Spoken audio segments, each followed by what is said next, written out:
You know that feeling when there's someone on your mind and you just can't seem to shake them? So today, let's get into why that happens.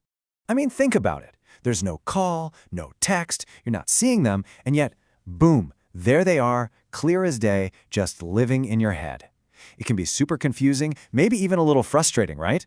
But trust me, you are so not alone in feeling this powerful echo. But what if I told you this isn't random? What if it's not some weird glitch in your brain, but actually a sign?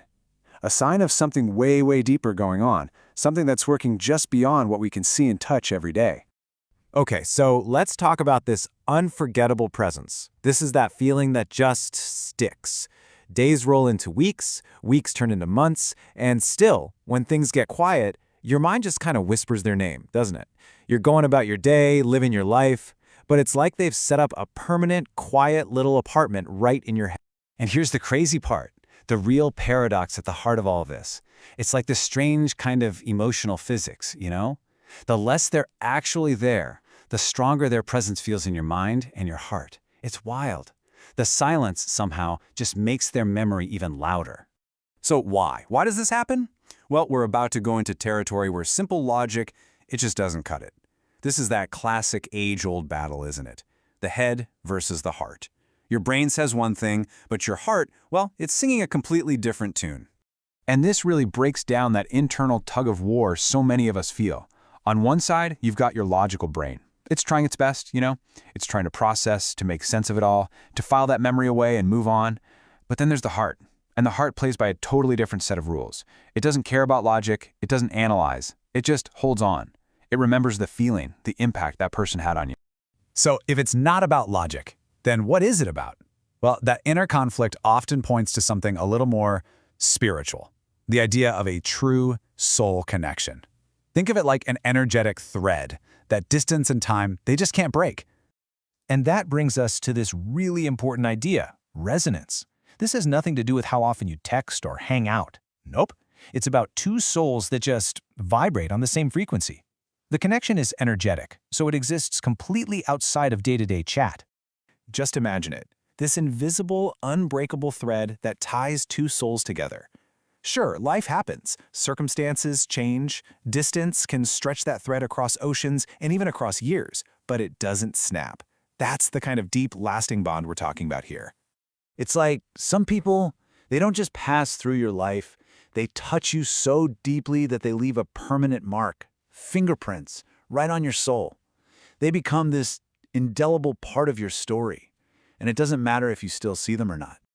Okay, so if this connection is that powerful, you have to wonder, what's the point? Why does the universe put someone so firmly in your heart and on your mind? It's probably not just so you have something to daydream about, right?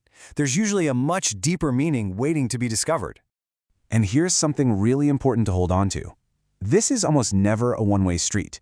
That person you can't get out of your head? Yeah, there's a really good chance you're on their mind too. It's like your souls are quietly reaching out to each other, right through the silence. Usually, an experience this strong has a higher purpose, and it often falls into one of three big categories. Maybe this person is here to teach you a really important lesson, or maybe they're meant to awaken something inside of you that's been asleep. And sometimes they're just a fundamental, unshakable part of your destiny. So what do you do when all you have is silence? How do you find meaning in that? The trick is to completely reframe how you think about it. It's not an absence, it's not a void. It's a different kind of communication, maybe even a deeper one. When it comes down to it, if someone is still living in your mind like this, it's actually a really powerful sign. It's validation. It means their impact on you is huge. It's a sign that what you two shared was absolutely real and authentic. And it's a sign that on a soul level, some connections just don't fade. So this gives us a totally new way to look at silence. It's not emptiness. It's a space that's actually filled with another kind of presence. It's a space where souls are having a conversation in a language that words could never, ever capture. So, what do we do with all this? How do we handle it? Honestly, the best advice is the gentlest. Just accept it. Please don't fight it. Don't beat yourself up for not being able to forget. This isn't you failing to move on. It's you acknowledging a connection that was deeply real. So be kind to yourself. And that really brings us to the final and maybe the most important question of all. Instead of trying to push this feeling away, what if you got curious? What if you actually listened to it? What is this memory, this person's lingering presence trying to teach you? Maybe, just maybe, the answer isn't even about them. Maybe it's about what they awakened inside of you.